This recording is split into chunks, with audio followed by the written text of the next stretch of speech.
Salam sehat sahabat, bagaimana kabarnya? Semoga tetap sehat selalu, semangat selalu, walaupun rasanya pandemi masih malu-malu untuk pergi dari negeri ini ya. Senang sekali saya Amelia Fitriani bisa menyapa sahabat Satu Pena TV di program Ngobrol dengan Penulis. Ini adalah talk show dari Satu Pena TV Channel untuk wadah apresiasi bagi para penulis, penyair, sastrawan, dan juga mereka yang bergiat di bidang kesenian. Dan oleh karena itu kita ingin mengenal lebih dekat penulis dengan karya-karya mereka, dengan latar belakang mereka, dengan kisah mereka, dan tentu saja dengan filosofi hidup dan gagasan serta buah pikiran mereka.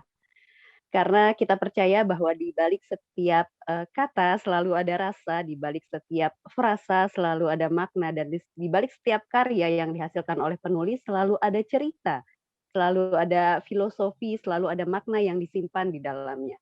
Dan pada edisi kali ini kita akan mengajak ngobrol seorang penulis yang terkenal sebagai, bahkan julukannya adalah pendekar kata-kata atau juga ilmuwan sastra. Tapi rasanya saya akan mengundang sahabat saya, senior saya terlebih dahulu. Bang John, bagaimana kabar? Baik, Amel. Terima kasih, Amel. Saya senang ketemu Amel. Saya jangan dipanggil senior sekarang ya, sebab ada yang Oh lebih iya, betul. dari saya. Dari sisi usia, karya, intelektual, prestasi dan lain-lainnya jauh lebih senior dari saya. Saya akan mengenalkan dulu ya siapa tamu kita ya. Boleh. Seno Gumira Aji Dharma ya. Namanya cakep ya. Nggak ada duanya di jagat ini. Cuman aku, dia doang yang punya nama itu. Nggak tahu bokap sama nyokapnya mimpi apa kasih nama dia begitu. Tapi jangan salah ya, dia orang hebat dan beken. Emang sih waktu SD, dia suka bikin onar di sekolahnya. Jaban dulu. Pas SMP, dia udah kabur-kaburan, nyebrang laut, sampai ke Medan. Dia sampai gawe di pabrik kerupuk. Itu semua gara-gara dia kesengsem ame cerita tukang dongeng Karmei, orang Jerman. Ya. Tentu aja duitnya kagak cukup buat hidup di seberang. Berapa sih dapatnya jadi tukang kerupuk? Bayangin, pasti nyokapnya yang dokter dan bokapnya yang guru besar ngucap istighfar mulu ya, mikirin anaknya nyang bengal itu ya. Makanya pas dia nulis surat untuk nyokapnya, diminta dikirimin duit buat ngeganjel perutnya, yang datang tiket kapal terbang. Nyokapnya minta dia balik ke rumahnya di Jogja. Pas balik, emang Badungnya hilang? Kagak juga ya. Dia emang ngelanjutin sekolah, tapi dia milih sekolah yang ngebolehin dia gondrong dan ngebolehin nggak pakai baju seragam. Pokoknya boleh kagak rapi. Beda banget sama nyokap dan bokapnya yang kudu rapi dan bersih. Pan dia dokter dan guru besar. Nah, dasar Seno, anaknya emang pinter, nasibnya bagus. Dia jadi wartawan dan kondak, tapi tetap bengal. Dia diminta berhenti gawe di majalah tempat dia kerja. Maklum di masa Orde Baru, wartawan banyak kagak bolehnya nulis yang sensitif menurut kacamata kuda pengusaha. APD frustasi? Ya kagak lah yau. Ini bedanya dia dengan anak bengal lainnya. Sekarang dia udah jadi orang gede, beken, rajin nulis sahibul hikayat di Pana Jurnal. Gelarnya juga segambreng, persis kayak bokapnya. Terus dia juga jadi kepala sekolah di kampus atau rektor IKJ. Pasti nyokap sama bokapnya sekarang bangga banget sama doi. Nah, kita sapa sekarang Mas Seno yang menjadi tamu ngobrol dengan penulis edisi ini. Apa kabar, Mas? Baik. Maaf nih, saya niru gaya Mas Seno. Tulisan Mas Seno di Pana Jurnal ya. Nah, saya mulai dari itu, Mas Seno ya, dari yang di Pana Jurnal itu ya. Mengapa Mas Seno memilih menulis dengan gaya percakapan masyarakat Betawi Orak gitu ya? Ya, sebetulnya saya nunggu kolom yang seperti itu. Ya. Sekarang kalau kita lihat rubrik opini gitu ya, kolom-kolom itu kan kenceng, ya. Kayak makalah mini, kayak paper mini gitu loh, ya. Yang akademis lah gitu kira-kira, ya kan? Nah, itu nggak keliru ya, dari disiplin berpikirnya nggak keliru gitu kan. Tapi terus tulisannya garing, ya kan? Gitu. Nah, Artinya kalau untuk kolom yang diperlukan bukan itu. Kalau paper penelitian boleh, skripsi apalagi gitu kan. Tapi begitu dia jadi kolom yang dibaca orang banyak supaya menarik perhatian, saya kira banyak orang lewatin itu, gitu ya. Nah, saya jadi ingat pasti Abang John. Ini Jangan panggil abang juga, saya, ya. terbalik.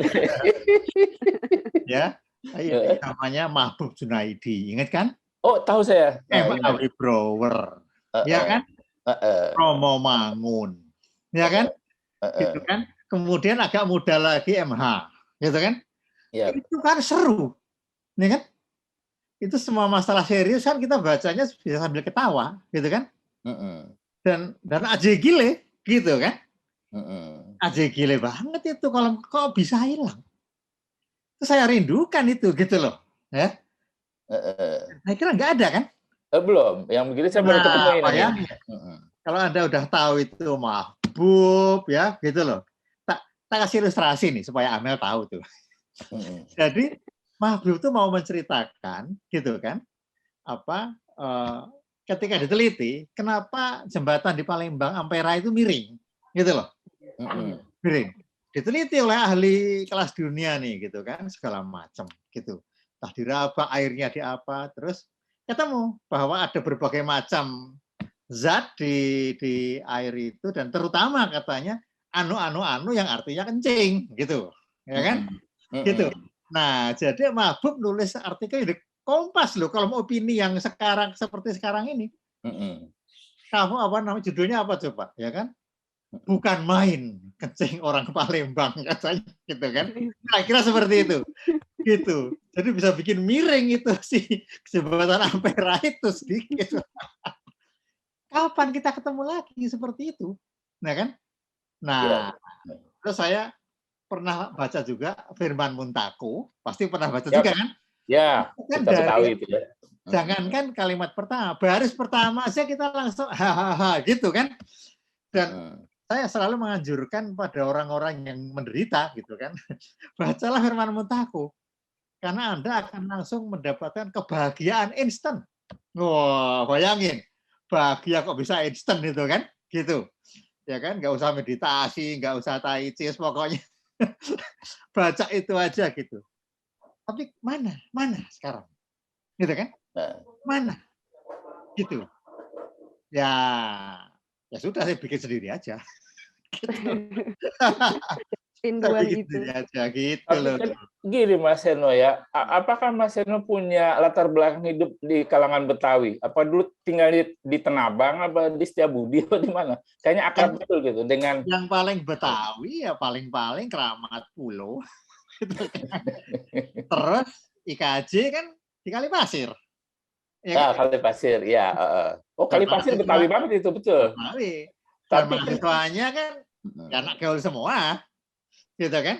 Tapi gini Mas, saya juga baca itu ya, misalnya Mahbub ya, Mahbub itu lucu ya. Saya pernah baca itu, dia ketemu orang Filipina, lalu dia bilang bahwa dia orang Indonesia. Dia bilang, bukan, Anda bukan orang Indonesia. Dia bilang, gimana sih ini orang, katanya. Dia mau cari orang Indonesia yang tinggal masih di balik batu, katanya, dan nggak ada, katanya gitu.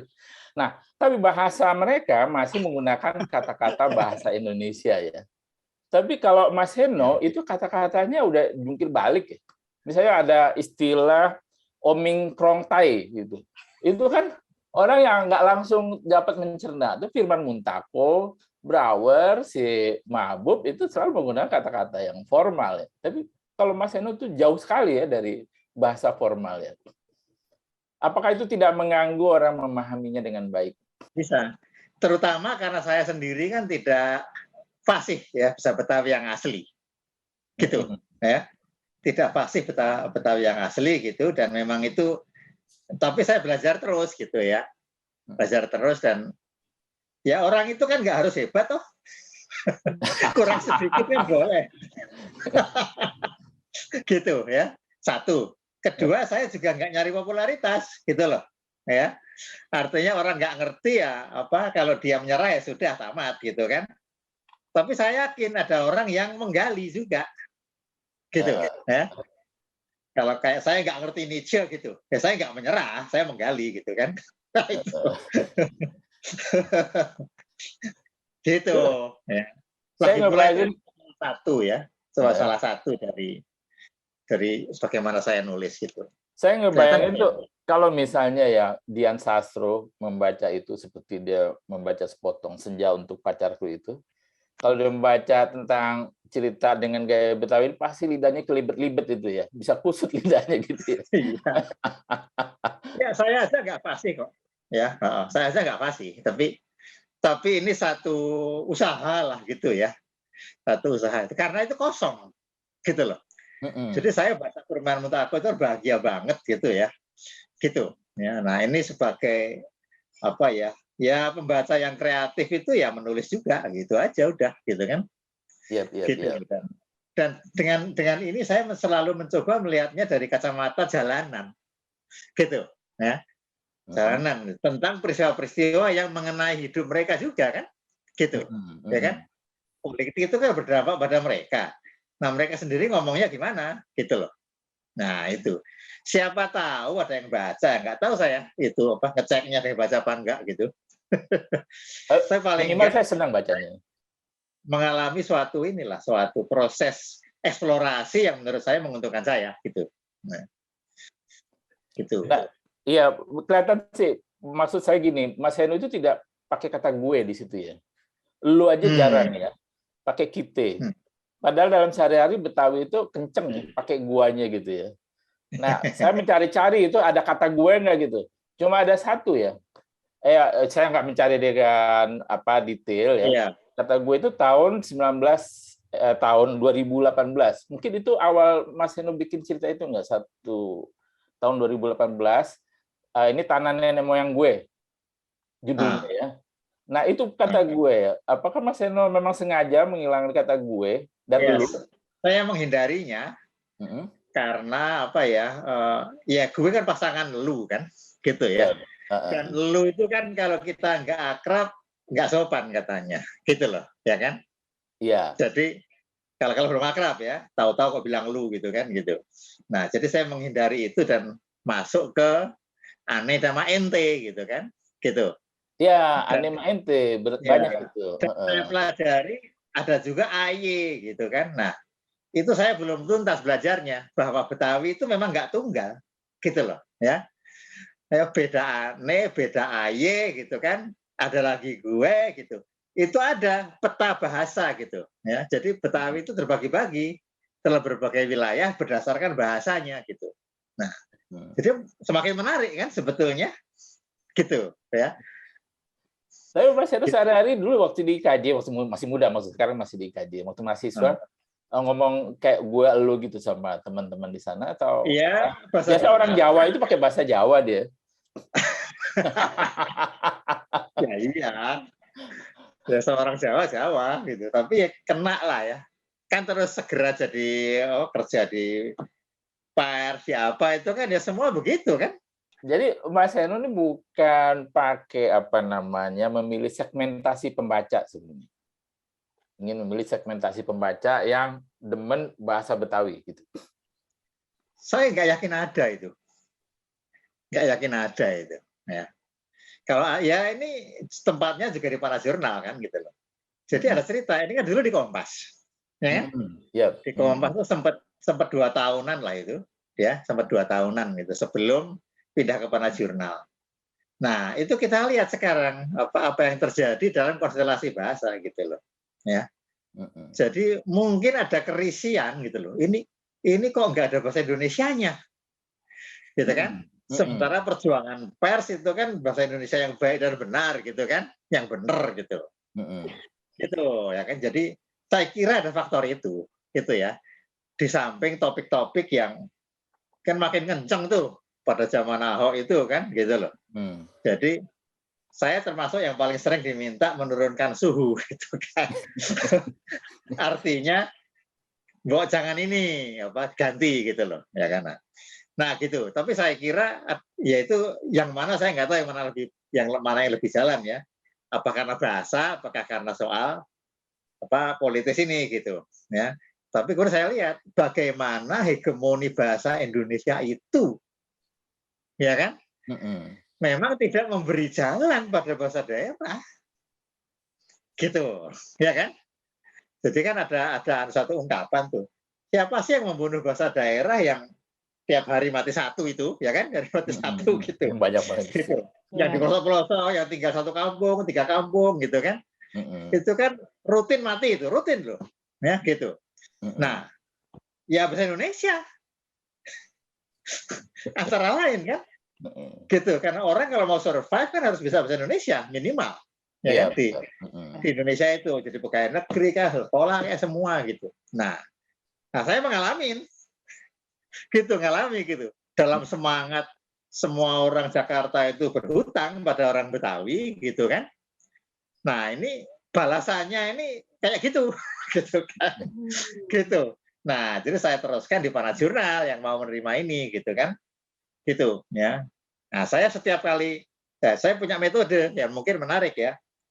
Sebelum nulis saya 2 minggu sekali nulis, saya baca dulu satu artikel Firman Muntako ya. Jadi saya borong seluruh clipping diabiasin, gitu kan?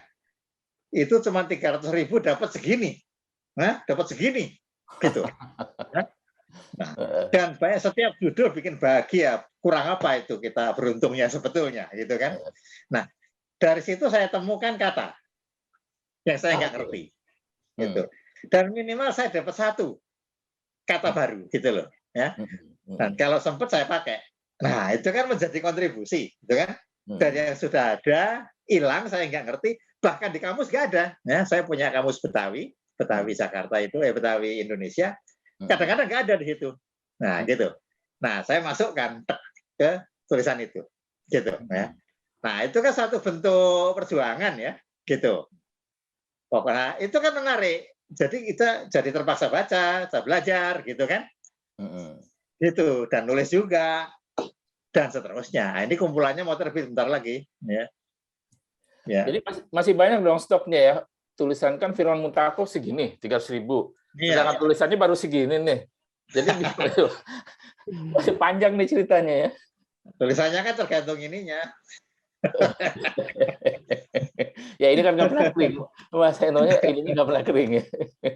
Nah, ya, itu didoakan saja itu. Sebenarnya Betawi itu bahasa atau dialek, Mas Eno? Kalau kamusnya itu menjudulkan dirinya dialek, gitu. Ya, karena bahasa menyangkut struktur segala macam ya. Jadi mereka mungkin rendah hati ya dengan menamakan dirinya dialek gitu. Ya. Itu. Tapi toh punya saya disebut misalnya dalam diskusi tentang bukunya, nah ini pernah terbit yang pertama ya, obrolan sukap itu disebut itu banyak melanggar morfologi. Wah, saya morfologi aja nggak paham gitu kan. Morfologi Betawi. Mas Eno bohong aja nggak paham. Ya udah gitu ya. Gitu artinya kan ada karakter sebagai bahasa kan, bukan hanya dialek. Dialek itu kan cara kita ngomong ya, gitu. Ya, tapi ini lebih dari itu saya kira ya, lebih dari itu. Ya kan ada kosakata sendiri ya Betawi itu yang nggak ada dalam bahasa Indonesia ya. Memang. Tapi serapannya juga luar biasa. Iya. Jadi itu pelajaran bagus dari untuk multikultur ya, saya kira Betawi itu. Gitu. Ya. Kita bisa hidup dengan berbagai macam budaya sekaligus, bahkan menjadikannya baru ya kayak Betawi ini. Gitu. Iya. Nah pertanyaannya Mas Eno, kenapa kalau ingin berbeda bahasa rakyat yang gampang dimengerti, kenapa pilihannya Betawi? Misalnya bukan bahasa Jawa atau Medan, dialek Medan atau apa gitu. Itu kan banyak juga ya. Dan mungkin lebih mudah bagi Mas Eno untuk menggunakan bahasa Jawa gitu. Jawa itu kan susah menurut saya ya. Gitu. Saya belum pernah nyoba ya. Saya nulis ngarang bahasa Jawa itu cuma waktu sekolah aja. Di SD, SMP itu kan ada ya bahasa Jawa gitu. Nah itu saya nulis sih. Tapi setelah itu nggak pernah lagi, ya gitu. Betawi pun ya baru sekarang ini gitu. Ya saya kan menulis bahasa Indonesia sebetulnya, ya kan? Iya. Nah jadi yang tulisan seperti obrolan sukap ini memberi ruang bagi kata-kata yang dianggap nggak beradab gitu loh, ya. Maksud saya bukan kata-kata kotor ya, tapi kata-kata yang nggak pernah akan masuk di tulisan bahasa Indonesia saya. nggak mungkin masuk gitu loh, ya kan? Saya merasakan tuh Ya kata karena apa ya? Karena wacana intelektualnya kali, gitu, apanya kali, gitu kan? Serileks-rileksnya kan nggak bisa masuk tuh kata-kata yang kayak tadi omikron tai gitu kan? atau saya ngomong apalah yao gitu. Itu susah masuk ke wah satu diskursus anu gitu kan. Memasukkannya juga malu-malu kata-kata kayak tai gitu kan. Artinya tidak terang-terangan mengatakan tai, sorry nih saya bilang tai. Jadi disembunyikan dalam omikron tai. Iya. Ya saya masih masih munafik kali. Gitu. Ya, masih muna gitu loh. Belum enak ngomong yang gitu, jorok yang apa gitu ya, gitu. Tapi Mas Eno happy nih dengan cara menulis seperti begini ya? Ya, baru saya tahu belakangan dia memberi peluang tadi. Bahasa-bahasa yang tidak dianggap beradab bisa ke situ semua. Gitu, ya kan? Gitu. Bahkan bahasa baru, ya kan? Saya bilang kopit lah, apakah gitu kan? Enak gitu, si kopit gitu.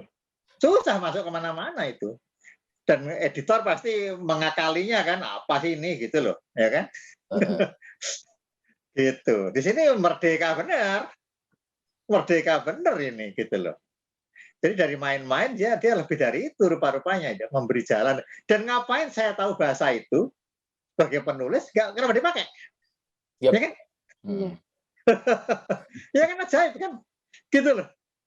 Kalau sebagai penulis katanya harus kreatif gitu kan, memberdayakan seluruh perbendaharaan bahasa gitu. Kenapa saya tahu semua bahasa jalanan ini nggak keluar? Oh, ternyata ini memberi peluang. Gitu, ya kan? Termasuk bahasa daerah yang bukan Betawi. Kenapa? Nganggep ini Betawi urban. Gitu, ya.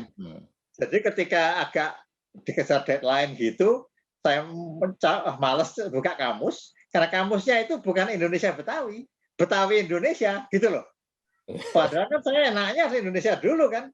Iya, gitu. Baru Betawinya ya, gampang kan. Hajar aja itu Jawa atau apa semua. Atau Sunda, hajar aja, bleh, gitu loh. Ya kan? Itu. Oh, saya udah pernah bilang, suka sama teman-teman ini bukan asli Betawi. Mereka cuma sok Betawi aja, gitu loh. Nah, gitu. Mas, saya yang akrab sebenarnya, saya besar di Tanabang ini ya, merasakan karakter tokoh-tokoh itu karakter Betawi, Mas. Itu bukan hanya dialek ya. Itu karakter Betawi, apa benar begitu ya, Mas? Ya, itu saya belajar bukan dari pendekatan antropologis, tapi dari pendekatan tekstual. Itu. Ya, Firman Muntako itu antara lain ya, gitu. Ya sama gaul sehari-hari kan ngomong sama tukang apa itu kan semua Betawi kan. Gitu. Iya, biasa Betawi. Ya kan, asisten rumah tangga, gonta-ganti, terus waktu di KJ itu kan semua sebagian staf direktorat itu ya, itu banyak yang ngomongnya Betawi. Saya tanya mereka kadang-kadang tuh, ya kan? Itu bersendawa itu apa gitu kan? Oh, Betaha, masuk kan gitu loh, ya kan? Gitu. Ngumpulin dikit-dikit ya kata-katanya ya. Iya. Kayak apa itu yang kalau togel itu apa ngecak gitu kan? Iya. Nah itu masuk. Nah bahkan itu masuk ke bukunya Wiratmo Sukito yang serius itu masuk. Karena si Wiratmo menggunakan kata ngecak. Bayangin tuh. Jadi kata apa yang surprise Mas Eno temukan dari Betawi yang kayak wah gitu? Banyak sih, nggak bisa saya sebut salah satu ya gitu. Tapi banyak kejutannya, gitu. Dan kelihatan mereka itu egaliter, gitu ya. Egaliter gitu. Jadi bahasa ke orang tua itu nggak terlalu kayak Jawa, ya kan? Jawa itu salah sedikit aja sudah kayak dosa sosial gitu kan. Jadi enggak. Asal kita sebut abang aja ya udah bagus lah gitu kan, gitu. Ya kan? Ya itu asal jangan tiba-tiba lu gitu kan. Tapi kalau Betawi lu itu nggak kasar ya, Mas? Sebetulnya enggak. Kayak gitu, saya pernah ngalamin gitu. Ada orang tiba-tiba manggil lu, sebelah saya berkomentar. Itu nggak sopan. Kita belum pernah kenal, dia langsung panggil lu. Nah, itu saya ingat terus tuh. Oh ya, Gitu. kalau nggak kenal kali ya. Meskipun ada yang so akrab, lu gitu kan. Gitu. Ada juga, ya nggak apa-apa gitu. Ini percakapan Betawi yang saya dengar sendiri di daerah saya, karena saya tinggal banyak Betawinya. Seorang bapak ini nyuruh anaknya mandi. Misalnya saya sebut Tong, mandi lu, kan gitu. Nah, lu aja belum mandi, katanya sama babenya begitu kan. Ya di Betawi bisa begitu. Iya, betul itu. Ya di Jawa pun ada anak sama orang tua ngoko ya, kayak saya gitu kan, ngoko sama orang tua gitu ya. Ya bosol gitu ya gitu. Bisa terjadi gitu. Iya. Nah, terus Mas, apakah benar itu bahwa Mas Heno ini mulainya tahun 2018 menulis dengan gaya Betawi begini? Nggak, saya kira lebih pagi ya. 18 tuh saya pindah ke Mana Jurnal. Di Kompas itu mungkin 2 tahun. Jadi saya kira 2016 itu. 2016 ya. Kalau dikumpulkan udah banyak ya? Sudah 1 buku udah terbit kan, yang di Kompas itu. Iya. Iya, dan ini mau terbit lagi dari 18 sampai ini. Sampai Desember 21 ini gitu. Ya. Yang di Kompas tuh Udara Rasa ya? Di Udara Rasa ya? Ya, Udara Rasa gitu. Dulu ya, sekarang udah enggak.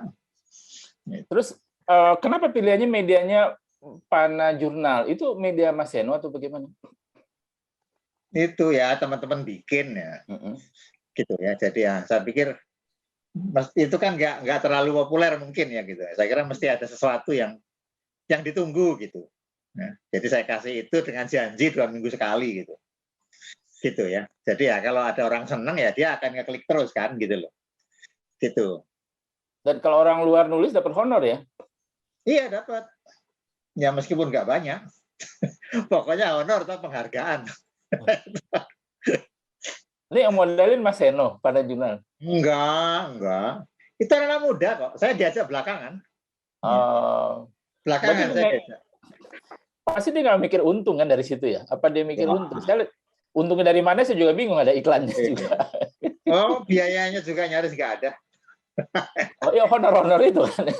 Ya, iya. Nggak terlalu banyak orang ngirim gitu. Nggak terlalu banyak. Oke. Amel, apa kita menayangkan itu ya, Amel? Boleh. Video atau apa ya? Silakan Amel. Boleh, Mas Bayu, boleh dipersilakan ada video. Sebetulnya apa ya, kalau kita lihat statistik misalnya, toko buku, jumlah buku, terus apa ada bestseller, ada yang enggak, kemudian ada kelab buku, ada lifestyle baca buku gitu kan, malu kalau belum baca apa gitu kan. Saya kira ya meningkat lah sebetulnya ya, meningkat gitu, dan jenisnya makin banyak gitu. Jadi sastra itu kan tidak selalu harus seperti yang ditulis oleh siapa, misalnya Armin Pane gitu kan, Sanusi Pane atau Khairil, kan harus begitu. Makin banyak jenisnya gitu, dan juga sudah tidak musim lagi sekarang, ada sastra tinggi, sastra rendah gitu kan, semuanya bacaan. Jadi saya kira ya plus minus baik gitu.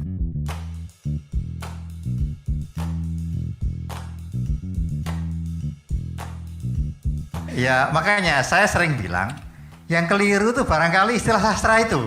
Waktu dalam sebuah pidato di Gute itu saya usul, namanya diganti aja, ganti Paimo gitu.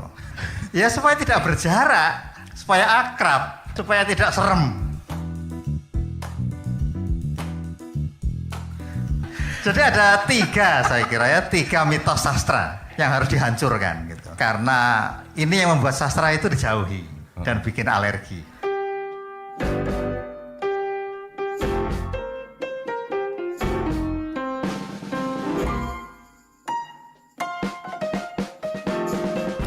Pertama, sastra itu curhat. Nah, curhat tuh kan nggak maco tuh. Ya, itu bikin sentimental, cengeng lah, jauhi gitu kan. Yang kedua, bahwa bahasa sastra mendayu-dayu, canggih, rumit, dan nggak kita kenal gitu, ya kan? Mendayu-dayu itu membuat, wah itu bukan bagian saya kan gitu.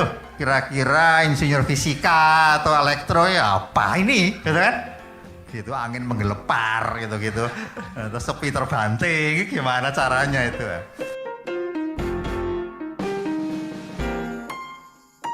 Nah terus yang ketiga, bahwa isinya pedoman hidup, wah serem kan gitu.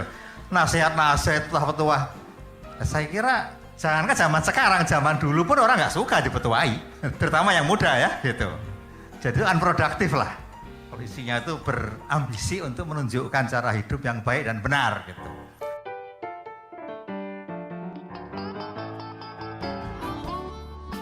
Kalau mitos-mitos ini masih ada, sastra selamanya akan berjarak gitu. Kecuali yang hobinya dengar nasihat gitu ya. Padahal udah punya agama gitu loh. Nah, saya kira apa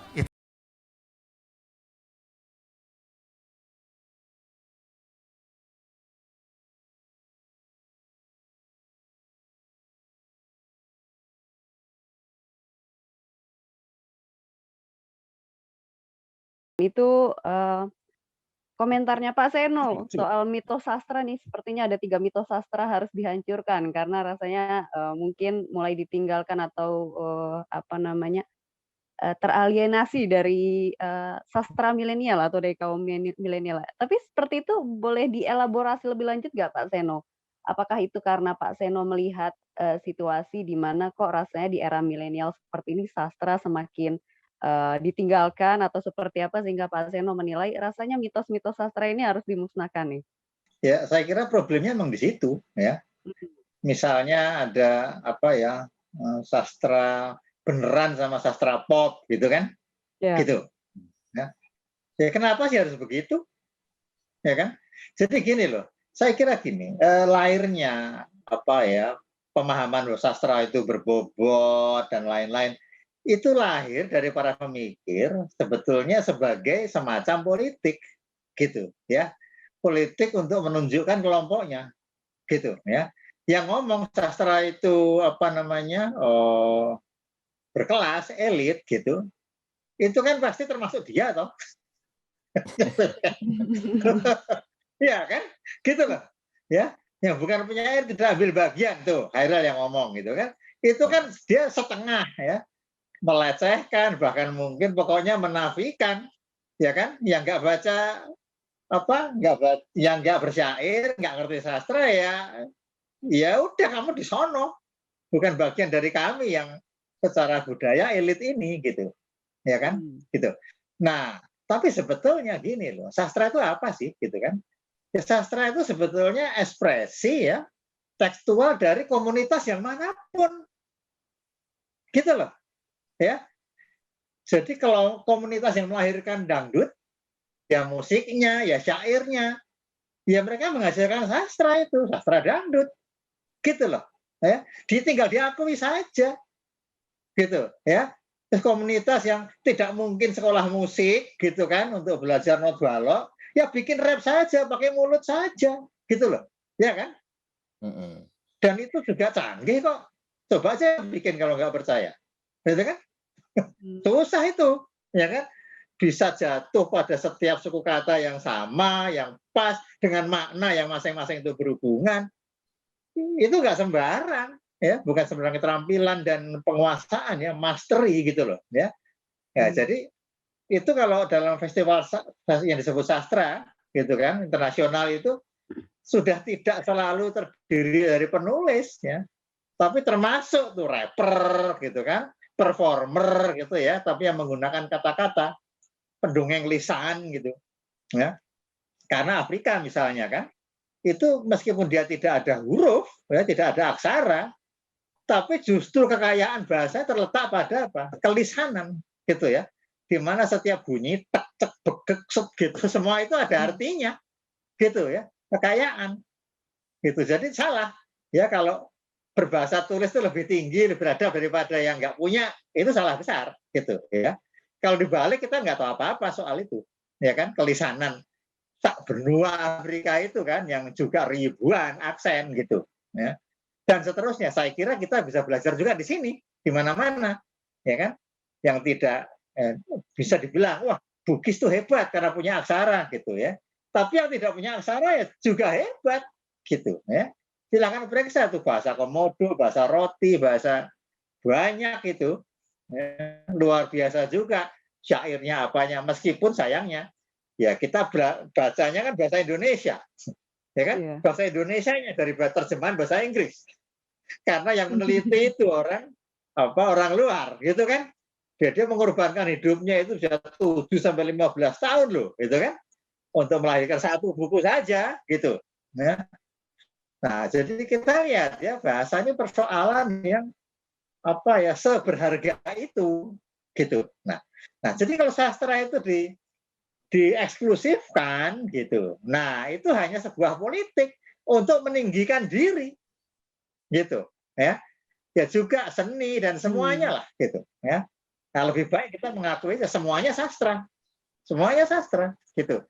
Nah, siapa yang harus bisa membuktikan itu sastra gitu kan? Ada nggak poetikanya misalnya kan? Nah, ini tugas itulah tugas para peneliti. Ya kan? Buat apa fakultas sastra itu gitu kan? Kalau cuman nggak jelas cuman gitu kan, mesti meneliti dong antara lain kan. Dari mereka lah ditunggu itu kan, bahwa kemampuan mereka itu mampu membuktikan gitu. Bahasa gaul, bahasa apa semua itu kan, bahasa G, bahasa apa itu semua itu bernilai, berharga, itu harta karun. Gitu, ya. Gitu lah. Semuanya sastra. Gitu, ya. Kalau kita melakukan demokratisasi atas hal ini, ya kan, membongkar, gitu. Nah, saya kira dunia akan lebih baik, ya. Nggak ada orang yang merasa lebih berbudaya dari yang lain, gitu loh, ya, gitu. Mendobrak eksklusivitas. Berarti cara Pak Seno juga untuk mendobrak eksklusivitas sastra itu sendiri salah satunya dengan ini ya, dengan gaya penulisan seperti udang dibalik-balik itu ya, dengan menggunakan bahasa Betawi di samping juga untuk menghidupkan bahasa. Antara lain seperti itu. Seru juga Pak Seno. Ya. Pak Seno, saya punya ketertarikan nih ke salah satu cerpennya Pak Seno. Saya kebetulan baru baca kemarin nih di Dunia Sukap. Saya juga punya pertanyaan mengenai Sukap itu sendiri sebenarnya.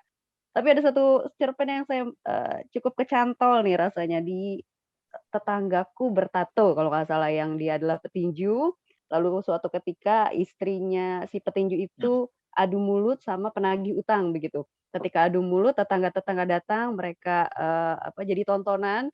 Dan saya mau kutip secara langsung sebenarnya, tapi saya agak lupa nih catatan saya. Saya coba lihat. Oh ini ada satu paragraf yang menarik hati saya.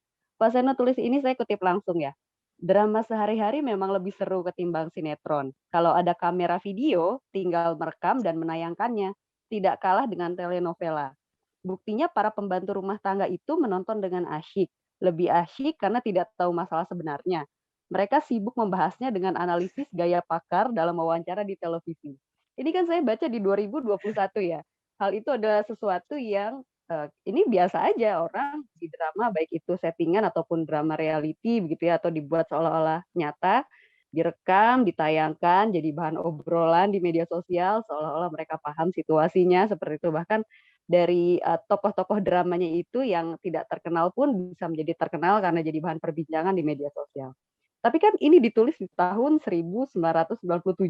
Yang hal seperti itu tuh bukan hal yang lazim atau belum ada begitu. Orang merekam dengan adegan drama keseharian kemudian dipertontonkan, lebih menonton secara langsung begitu. Ini saya jadi berpikir sendiri begitu. Apakah seorang penulis memang harus punya imajinasi yang begitu liar sampai melampaui zamannya begitu, melampaui situasi yang ada pada saat itu. Artinya kan pada saat itu Pak Seno menulis, konteksnya belum ada orang merekam drama dengan video dan disaksikan, tapi Pak Seno sudah bisa membayangkan hal seperti itu, dan di 2021 hal itu sudah menjadi lumrah begitu. Ya itulah imajinasi. Tapi ya, begitu ini ya, begitu visionernya. Ya imajinasi itu memang harus melampaui kenyataan. Kalau enggak dia bukan imajinasi dong, ya kan? Dia hanya tiruan dari kenyataan aja, gitu. Itu juga perlu. Nah, itu jurnalistik kali mesti begitu gitu kan. Tapi kalau imajinasi ya ya ya sepol-polnya lah, melampaui yang pol kalau perlu. Gimana cara Pak Seno mengasah imajinasi, bukan hanya karena melampaui zamannya, tapi juga saya suka baca seperti Pak Seno menghidupkan antar sepatu dia berbicara begitu ya, membayangkan sepertinya si pemilik sepatu ini tidak lagi menyukainya karena sepatunya terlalu lama begitu ya, terus punya sepatu baru dari wanita yang baru seperti itu. Itu gimana Pak Seno mengasah sebagai seorang, saya katakanlah seorang yang menggemari cerpen dan belajar menulis cerpen begitu ya. Bagaimana mengasah imajinasi bisa sebegitu liarnya, bisa sebegitu melampaui konteks pada saat yang ada pada saat itu? Wah, itu ya apa ya? Kebiasaan aja. Ya. Ya kan kita baca, ya kan? Kalau yang kita baca rada bener gitu ya, kita dapat semua itu. Ya. Baca Don Quixote, Baron von Munchausen, Danarto, gitu kan? Itu semua kan di luar apa ya? Pokoknya dia mengembangkan kemungkinan gitu kan, baik yang masuk nalar maupun di luar nalar, gitu, ya kan? Yang realis maupun surrealis, gitu. Ya kalau kita pernah baca, ya dia kan membekas di kepala, gitu loh, ya kan? Nah ketika kita berpikir, ya itu jadi ngikut, berkembang sendirinya, begitu ya? Iya, cara-cara siasatnya itu ngikut, diginiin aja, digituin aja gitu. Tapi kalau kita begitu sering melakukannya, udah lupa kan dari mana asalnya, gitu. Tapi saya kira itu biasa-biasa aja lah. Buat saya, bagi saya itu luar biasa Mas Seno. Tapi itu ya, yang Anda ceritakan itu peristiwa yang benar memang. Yang mana tuh Pak Seno? Yang tadi tetanggaku yang bertato itu. Oh gitu, itu dari kenyataan kah? Iya, jadi saya itu kan waktu di komplek yang sebelum rumah yang ini gitu, itu saya nulis di sebuah loteng selalu gitu ya, panas gitu kan, sehingga jendela dibuka gitu. Nah itu ada sungai. Dulu saya beli rumah itu karena mikir asik nulis di pinggir sungai gitu kan, ternyata selalu banjir gitu. Nah di seberang sungai itu ada si petinju tadi ngontrak gitu. Nah ini para asisten rumah tangga itu bilang, itu kan yang ada di TV gitu. Dulu kan ada tinju-tinju yang asal pukul-pukulan itu selalu ada kan di TV waktu itu gitu. Nah itu ada tuh si itu gitu ya. Nah kemudian saya dengar cerita tentang itu dan saya sering lihat orang itu keluar masuk lah gitu, keluar beli makanan, kantong plastik hitam itu masuk lagi gitu kan. Terus lihat istrinya, lihat anaknya gitu loh, ya kan. Nah, ya saya lihat terus gitu loh. Ya. Nah, kemudian cerita tadi itu terdengar dari juga para asisten ini ngomong-ngomong sampai ke saya gitu kan. Gitu, ya sampai dari istri saya gitu kan. Ya kan tinggal ditulis tuh. Nah, apakah Mas Seno semua cerita Mas Seno itu berangkat dari realitas ya? Karena pengalaman wartawan mungkin, tapi mengatakannya dengan cara lain. Ya, campur aduk, ya, campur aduk. Selama masih realis bisa begitu. Kayak yang mayat dalam karung itu ya, itu tidak terjadi sama dia gitu kan. Tetapi kan mayat dalam karung kan nyaris jadi berita rutin kan di pos kota gitu loh, ya kan? Ya kan tinggal blok masuk gitu. Gitu aja. Terus cerpen ini Mas, saya kayak saksi mata itu ya.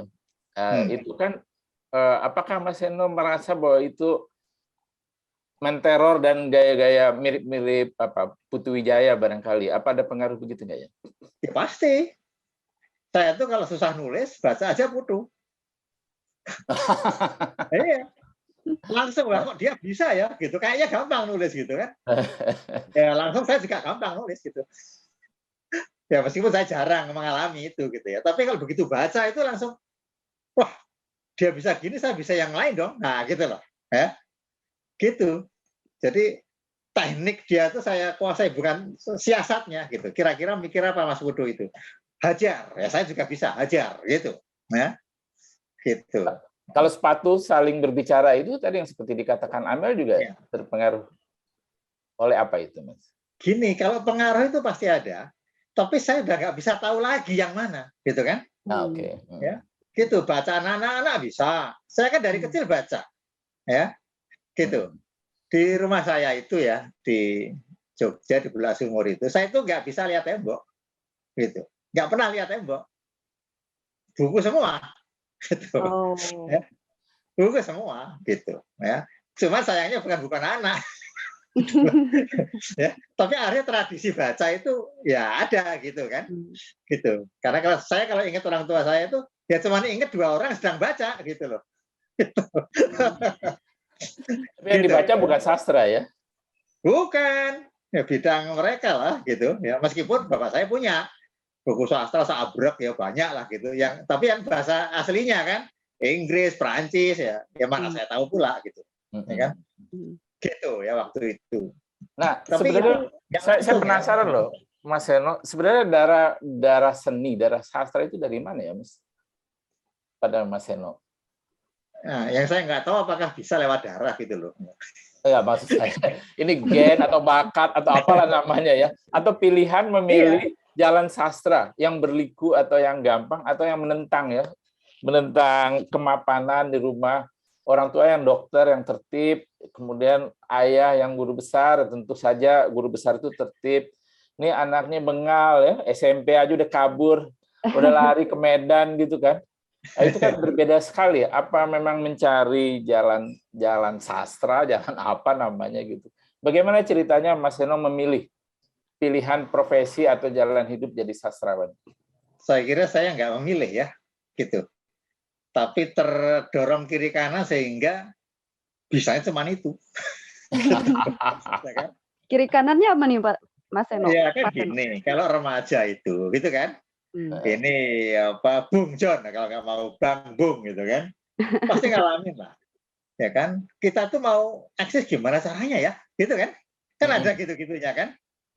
Kalau yang mampu ya dia mungkin nomor 1 di kelas kan gitu misalnya kan gitu, atau 2 juara apa gitu kan, atau dia apa jagoan berkelahi gitu ya.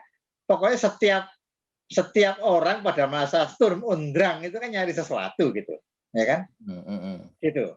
Nah itu saya juga nabrak gitu kan, gitu ya, ikut pura-puranya ikut geng gitu kan, ya kan. Tapi kalau tawuran selalu yang nomor 1 kena pukul gitu. Dan pakai pingsan lagi. Wah, ini nggak berbakat ini. Gitu ya, gitu. Nah, terus tapi sementara itu kan saya punya tradisi tanda kutip ya, baca terus kan. Gitu. Baca terus tradisi yang keputus oleh geng-geng tadi gitu kan. Di situ orang nggak baca gitu. Tapi ternyata mereka pun masih baca Misbah Sabiran gitu ya. Gitu. Di situ kan ada tuh kopi kecil gitu kan. Gitu. Jadi kita semua berlagak ya, berlagak seperti tokoh-tokoh dalam kopi kecil itu di warung kopi ya, gitu loh, ngerti ya? Gitu. Nah, jadi saya meneruskan tradisi baca itu gitu sampai suatu hari, nah gitu ya. Saya baca berita-berita ya di koran. Ya, Sandiwara Rendra dilarang. Nah, gitu kan? Dilarang oleh rektor UGM. Gitu. Tadinya diberi izin untuk main di waktu itu BPA, namanya gedungnya, dilarang. Saya heran ini masalah apa sih gitu loh, ya kan? Drama kok dilarang gitu, teater tuh apa sih gitu kan? Terus pakai dilarang lagi gitu. Apa gitu. Nah, masuklah saya ke wacana itu. Kritik sosial gitu kan? Teater modern, seni modern gitu ya. Terus saudara-saudara saya itu gitu kan, yang lebih senior dari saya itu, perempuan-perempuan itu apa mengundang kegegeran gitu kan. Karena apa? Masuk bengkel teater gitu kan misalnya. Ini orang-orang tua ngomongin bingung juga. Itu saya kira bengkel itu loh. Kira bengkel itu gitu kan. Pada nggak ngerti, ternyata itu tendra gitu. Semakin ini kan. Terus ada perkemahan kaum uraan gitu kan. Ini apa? Rame di koran. Kenapa namanya uraan? Nah, gitu kan. Nah, saya nonton akhirnya ketika dibilang itu akhirnya boleh bermain di Kridosono. Ya. Mastodon dan burung kondor, gitu kan? Gitu. Ya, saya lupa apakah saya SMP apakah SMA gitu, nonton lah. Tiket kelas 1. Gitu kan. Ya kan anak dokter toh, punya duit gitu. Nggak masalah lah duit ya. Gitu, ya. Jadi saat itulah saya tahu jadi apa, mau jadi apa, gitu, ya. Gitu. Kita boleh nggak bisa berkelahi, nggak boleh bisa apa, nggak bisa paling kaya, tapi saya kalau ke situ kayaknya kok bisa saya, gitu, ya, itu, ya. Tapi Itu saya orang tua kemudian nggak menentang atau kecenderungan Mas Seno pada sastra awal-awalnya itu menganggap masa depannya nggak ada atau apa gitu. saya nggak mikir sastra, ya. Saya cuma mikir kan teater itu pembukaannya kan paradoks itu ya, nyanyi-nyanyi sendiri gitu, Rendra di tengah itu kan, gitu. Dan itu kan semua cakep-cakep ceweknya itu. Si Tora, si apa, si muda-muda itu. Kok kayaknya enak jadi bagian dari itu gitu loh. Ngerti nggak? Gitu. Gaya. Nah itu. Gaya gitu. Ya sudah, saya ikut teater. Saya nggak mikir sastra. Saya ikut teater akhirnya gitu. Ya. Teater alam, ya Aswar. Itu baru meninggal hari ini saya kira. Ya gitu. Nah sudah. Nah dari situ saya baru mulai apa namanya, selain teater ada juga sastra. Waktu itu Aktuil kan, Aktuil itu kan kayak kitab suci anak-anak muda ya, wajib gitu. Nah di situ ada puisi beling kan, itu ya, puisi lugu segala macam. Nah saya waktu baca Horizon, saya nggak bisa bikin kayak gini nih, gitu kan. Ya tadi itu Sunyi Menggelepar segala itu, gitu kan. Saya baca puisi beling. Nah, itu kan apa itu? Selamat malam, Tuan Rendra bukan? Itu. Burung Anda kondor, kedodor. Gitu. Wah, ini saya bisa ini ya begini. Gitu ya. Saya nulis. Gitu, saya nulis ya. Dan diajak-ajak oleh para penyair serius. Ya kan? Yang ikut Bulan Du Parangi itu, ya kan? Gitu ya. Persada Studi Club. Itu kubu yang berlawanan. Karena untuk nulis di Persada itu harus penghayatan. Wah, gitu kan. Segala macam dan spiritualisme sastra lah gitu. Nah, beling ini dianggap lawannya kan beling gitu kan, semaunya gitu. Nah, saya diledek-ledek penyair kontemporer katanya gitu. Nah, oke, saya lihat Horizon. Nah, saya lihat Sastra Sapardi. Sapardi kan bukan yang Sunyi Menggelepar itu, gitu kan? Ya, itu kan aku melihat apa pisau itu di meja, gitu kan? Gitu, ya kan? Tajam untuk mengiris apel, kan gitu. Ya kan? Terus apa kena lampu itu sinarnya berkilat, ya, ketika terlihat olehnya urat lehermu. Nek, gitu kan? Ya, dia menghidupkan benda aja. Nggak ada curhat, ya kan? Benda-benda dihidupin bisa seperti hidup, padahal cuma pisau di meja. Saya juga bisa kalau begini, gitu loh, ngerti nggak? Saya hajar itu, kirim ke Horizon tiap hari, masuk. Nah, mau apa lu? Kamu aja belum dimuat di Horizon, saya sudah. Ya, gitu ceritanya. Terus, ya apalagi nih cerpen. Nah, cerpen ukurannya apa? Kompas, gitu kan? Oke, layanin gitu. Dan seterusnya. Jadi not by design. Not by design. Mau jadi sastrawan enggak? Saya malah sampai hari ini malu disebut sastrawan itu, gitu kan? Ya, sastrawan itu pujangga, gitu kan? Pujuk kayaknya gitu loh, kok nggak maco gitu.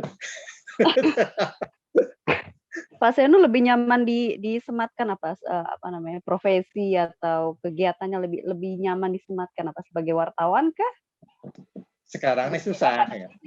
Kalau saya nulis wartawan itu karena yang saya tulis itu cocok saja ditulis oleh wartawan gitu.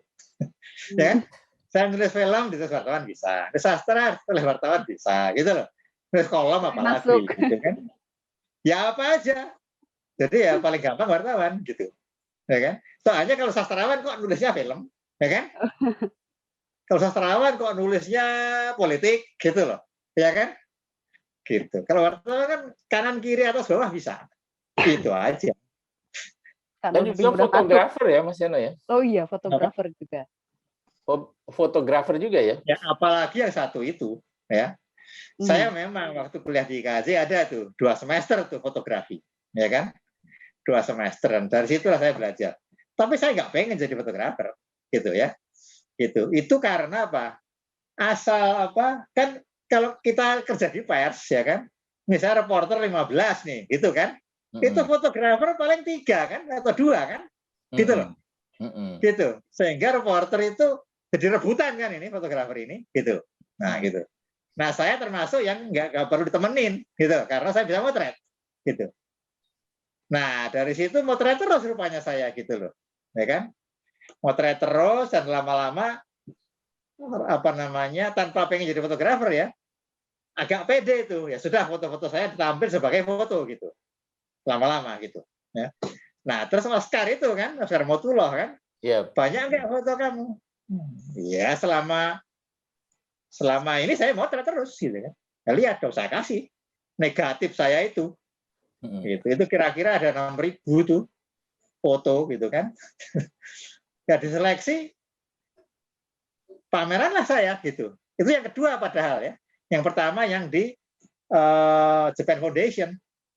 Jadi saya pulang dari Jepang, saya kasih lihat foto-foto saya, cuman sebagai laporan aja, lihat saya motret gitu. Tahu-tahu si direktur itu bilang, pamerannya aja, ya sudah. Nah, sekarang lihat pameran itu gitu. Nah, semenjak itulah saya berjulukan fotografer. Tapi sebenarnya paket lengkap begitu ya, wartawan plus fotografer. Ya kayaknya nggak adil dibanding fotografer beneran gitu loh. Mas Seno apa yang dipegang kayaknya jadi nih ya Mas? Wah, saya kan nggak ngerti matematik lah. Itu nggak mau mengerti aja ya Mas? Ya tapi bahwa sesuatu itu bisa dihitung, nah gitu ya. Oke lah, tapi malas saya itu mikirnya. Aljabar aja saya harus les tuh dulu. SMA itu harus les tuh. Males banget gitu. Akhirnya dilesin sama ibu saya. Kata gurunya, ini nggak bodoh kok katanya. Ya memang enggak lah saya bilang. Tapi males banget gitu loh. Ya, males banget. Nah itu rasa malas pada hal-hal yang ilmu pasti dan lain, tapi kalau sastra nggak malas itu apakah karunia ya Mas Eno? Ya, saya kira gini loh, baca ya. Jadi kalau baca, saya tuh nggak ngerti bahasanya bagus apa enggak, tapi senang dengan cerita, gitu loh. Sampai hari ini, ya saya ketemu tuh penelitian Badan Bahasa itu abrek-abrek tuh, ya kan? Yang tidak diperjualbelikan itu loh. Itu kan selalu ada hikayat anu, semua saya beli itu. Bukan belajar pantun, tapi mau tahu ceritanya aja, gitu ya. Dia sangat senang dengan cerita itu. Gitu. Nah, dari situ mungkin saya menjadi apa ya? Ya menjadi merasa kayaknya bisa nulis nih, gitu. Nah, gitu ya, gitu. Nah, ya, tapi tadinya kan memang puisi ya, nggak nulis dulu ya. Tapi ya dari situ saya baca karena mau membaca cerita saja. Itu baru kemudian nah non fiksi itu merebut ya. Karena katanya mau pengetahuan gitu kan. Ya non fiksi banyak sekali sekarang, apalagi ngajar kan. Ya itu kan jadi sistem kan. Gitu. Mas Seperti Seno, boleh cerita nggak kenapa itu bisa menulis naga bumi, naga Jawa itu? Apa berjilid-jilid tebal-tebal sampai 700 halaman, 900 halaman, kayak kitab suci gitu loh tebalnya. Kitab suci dari langit itu kan selalu tebal ya. Apa dapat wahyu juga, Mas? Itu kan tradisinya. Silat, ya kan? Silat kayak cerpen ya sama aja bohong kan. Silat ya panjang. Gitu. Iya, maksud saya bagaimana Mas Seno bisa menulis seperti itu gitu loh. Padahal menurut cerita-cerita tadi, Mas Seno kalau megang sesuatu karena kecemplung ya. Melihat misalnya lihat teater, wah kecemplung di teater ya. Kemudian baca Montako, film Montako, kecemplung di sini. Kemudian bacanya puisi Sapardi, nulis seperti gitu. Nah, kalau cerita silat itu bagaimana ininya? Sama, cemplung. Ihwalnya gimana tuh? Ya saya baca kan Naga Sastra Sabu Inten, ya kan? Gitu. Ya kan, jadi dan beberapa kali lagi ya, sekian kali itu. Jadi ngerti akal bulusnya, ngerti gitu. Gitu ya. Terus Koping Ho, ya kan? Saya baca. Gitu ya. Tapi ya nggak banyak gitu. Kemudian Bende Mataram, ya. Bende Mataram gitu. Saya mulai ngerti, oh kekuatan Casilat itu pada karakter, gitu kan, alur, gitu kan. Kemudian harus selalu ada yang gini ada lah. Pokoknya kiat-kiat saya merasa aja ada gitu, gitu. Ya, jadi ya kecemplung. Itu sebetulnya tidak direncanakan berjilid-jilid loh. ya waktu. Jadi waktu Trianto Triwikromo itu redaktur Suara Merdeka itu minta, itu sebetulnya kira-kira cuma setahun gitu loh, ya, cuma setahun ya. Dan ketika dia minta cerita silat Jawa, gitu, saya bilang saya nggak akan mampu kalau ngelihat Esa Mitarjo itu kan, nama-nama kayak alap-alap Jolotundo gitu, saya nggak mungkin bikin itu, ya gitu, ya. Nah tapi kalau Indonesia saya bisa, gitu kan. Kenapa? Karena saya baca kan si Hans Jeladara semua itu kan, ya kan, teratai merah, oh bisa saya gitu-gitu. Nah gitu. Nah sudah saya mulai. Tadinya saya pikir ini diantah berantah aja, gitu. Tapi wah, antah berantah ini kan pasti punya satu imajinasi tak terbatas. Gitu. Nah barangkali cukup terbatas saya punya ini, gitu. Wah ini saya harus kembali pada kenyataan ini, gitu kan.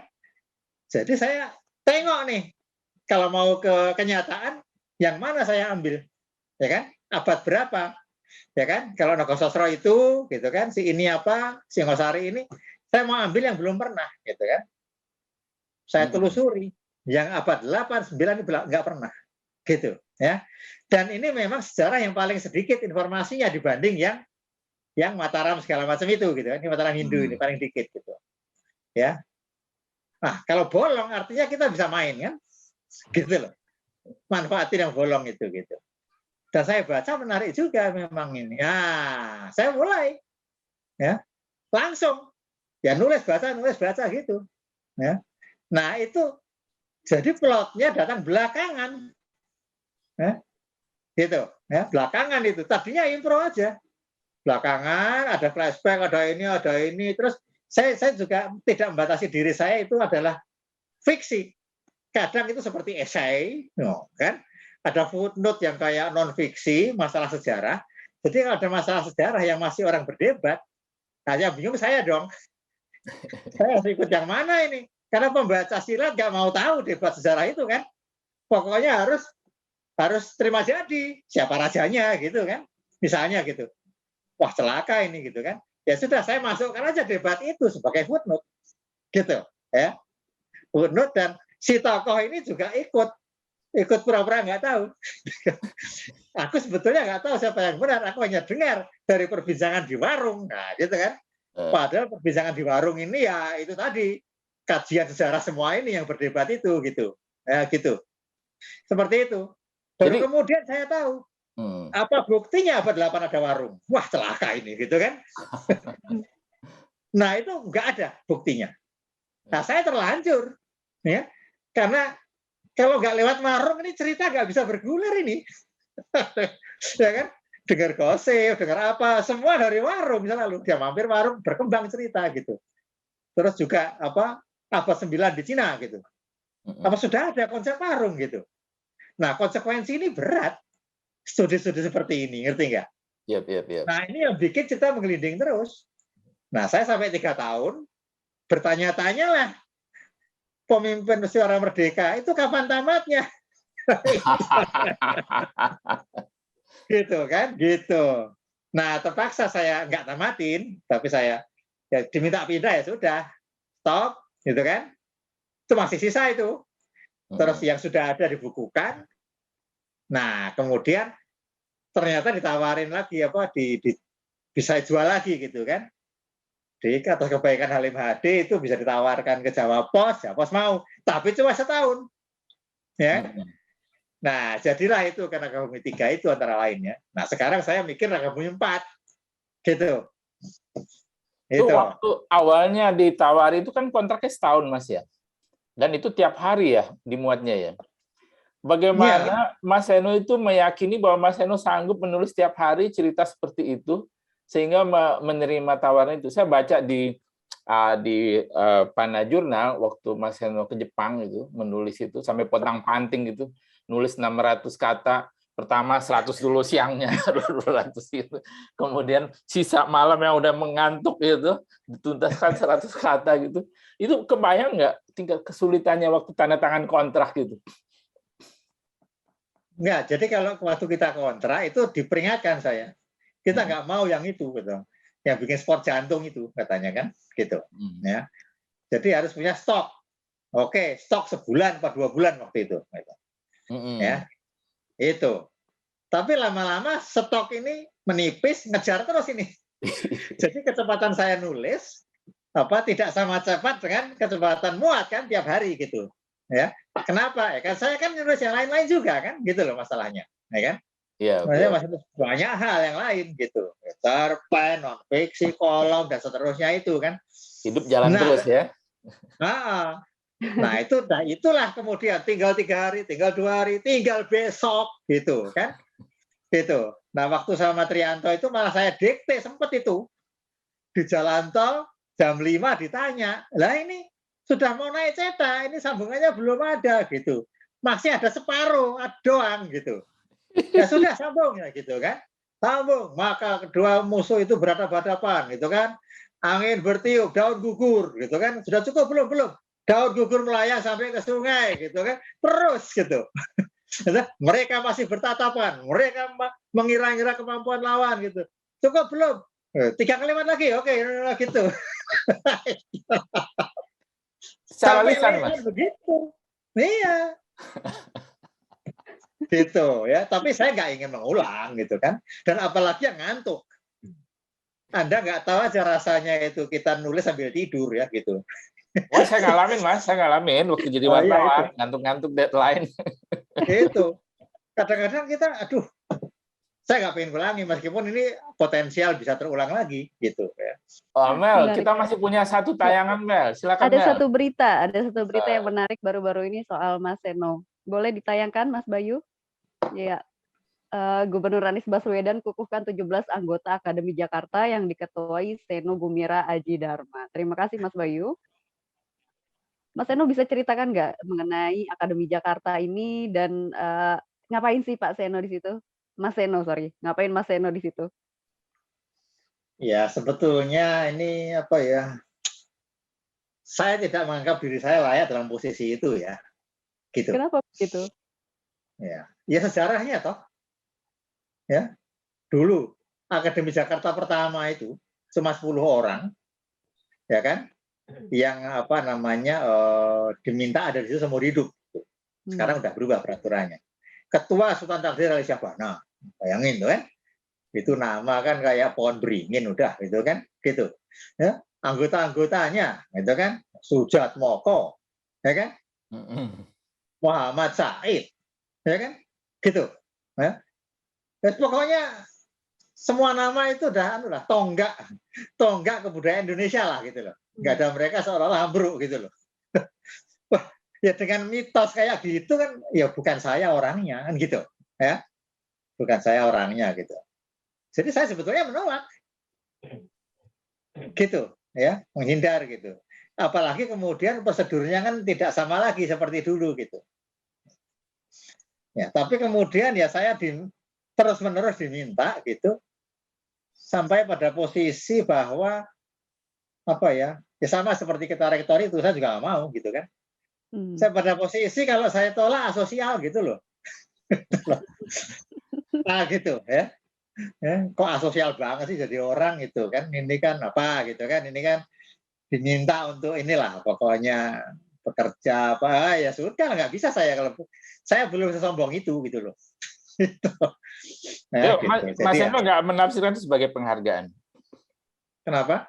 Nggak menafsirkan itu sebagai penghargaan kepada Mas Seno, termasuk rektor ya.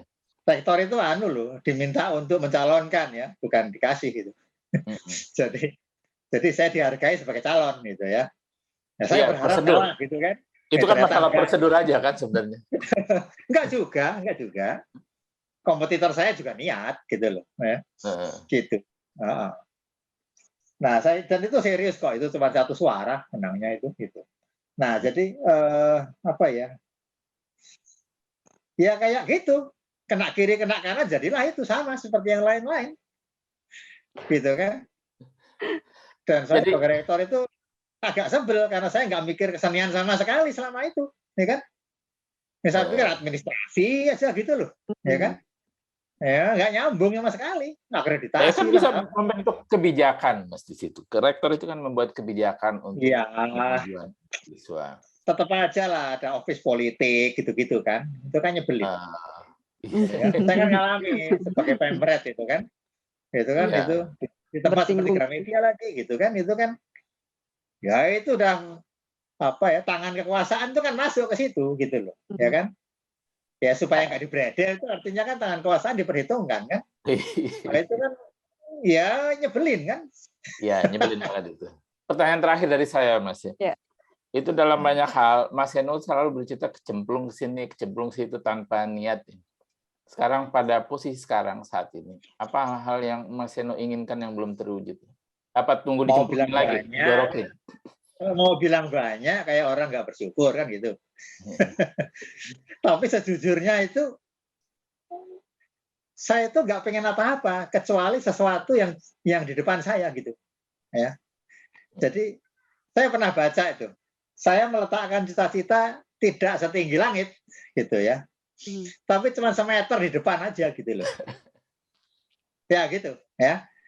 Jadi Biar saya gampang misalnya diraih. bikin cerpen, gitu kan?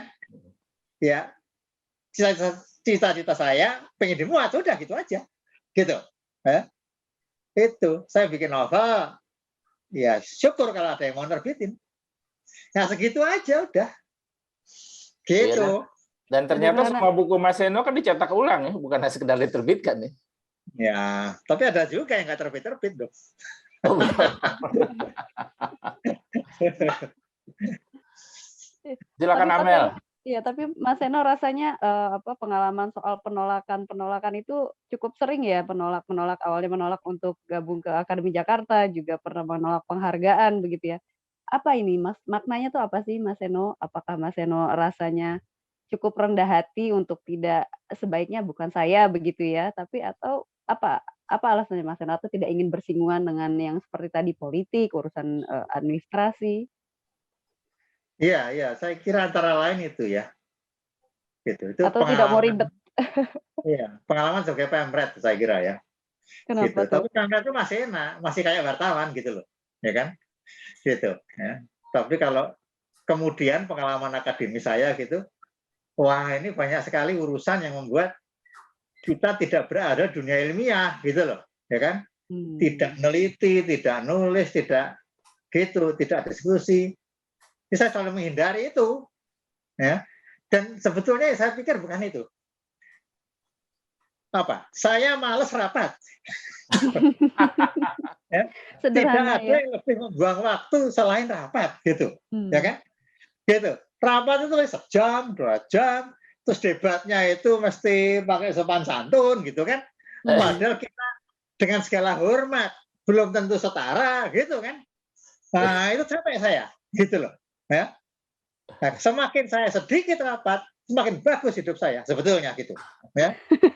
Gitu iya, gitu. Artinya Mas Heno nggak bakal jadi anggota DPR ya, yang kerjanya rapat doang ya. Nah itu, syukurlah.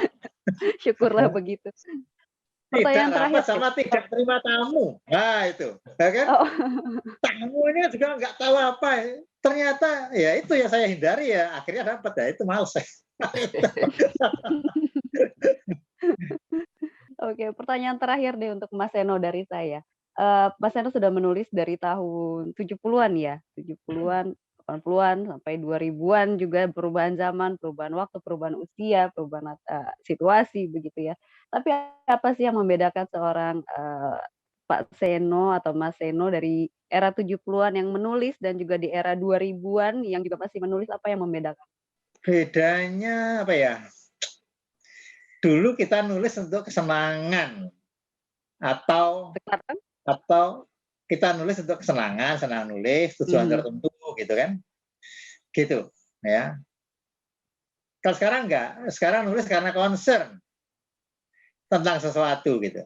Nah, concern gitu, peduli tentang sesuatu. Ya itu agak beda. Makanya lebih banyak non fiksi sekarang, gitu, ya, ketimbang fiksi gitu. Itu, saya kira itu. Saya tahu-tahu tuh banyak saya non fiksinya gitu. Orang selalu bilang saya cerpenis gitu kan. Padahal saya nulis cerpen itu jarang sekali sekarang gitu ya. Dan yang selalu ada kan kolom, esai gitu, ya. Dan juga berbagai kajian lah gitu. Tapi kapan saya disebut esais nih, gitu kan? Gitu. Kapan saya disebut pakai gitu? Selalu cerpenis saja gitu, ya kan? Novelis saja kadang-kadang enggak tuh, ya kan?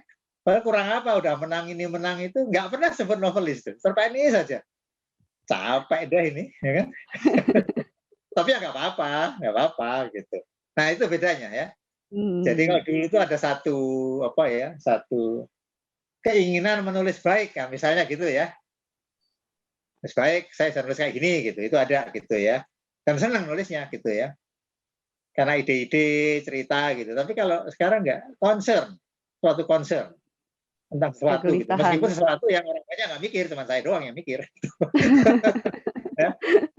Misalnya alternatif gitu kan. Alternatif artinya nggak ada di sono gitu loh ya. Saya selalu khawatir apa yang saya anggap penting nggak penting untuk orang lain gitu ya. Tapi ya sudahlah, ya kan? Gitu. Ya disitulah fungsi imajinasi kan. Dia mesti melampaui yang ada ini gitu, nggak mengulang lagi gitu. Luar biasa sekali Mas Seno. Senang sekali rasanya ngobrol dengan Mas Seno, senior yang luar biasa tapi rendah hatinya luar biasa sekali dan kesederhanaannya membuat saya pribadi takjub begitu ya. Rasanya kita sudah sampai di rasanya kita sudah sampai di penghujung ngobrolnya kita begitu ya. Terima kasih banyak untuk Mas Seno Gumira Aji Dharma. Semoga kita bisa berjumpa di lain kesempatan. Saya ingin sekali berjumpa dengan Mas Seno. Dan semoga sahabat satu pena sekalian bisa mendapatkan insight, mendapatkan sudut pandang baru, mendapatkan cerita baru paling tidak begitu ya dari obrolan kita pada episode kali ini. Abang John, rasanya kita sudah tutup. Ya, saya juga terima kasih kepada Mas Seno, pembicaraan yang menarik. Kayaknya kurang waktu nih kita nih. Misalnya kayak waktunya kayak cerita silat nih ya, 3 tahun nggak habis-habis nih. Ada sequelnya begitu ya. Terima kasih banyak Mas Seno untuk berbagi cerita dengan Satu Pena TV Channel. Terima kasih untuk sahabat Satu Pena dan tetap jaga kesehatan. Jangan lupa untuk tetap bahagia, tetap semangat di menjalani hari-hari walaupun rasanya pandemi masih belum akan usai begitu ya. Akhir kata kita ucapkan terima kasih, salam sehat dan sampai jumpa di episode selanjutnya. Terima kasih sahabat Satu Pena. Sampai jumpa, salam sehat. Salam sehat. Terima kasih Mas Seno, senang ngobrol dengan Mas Seno.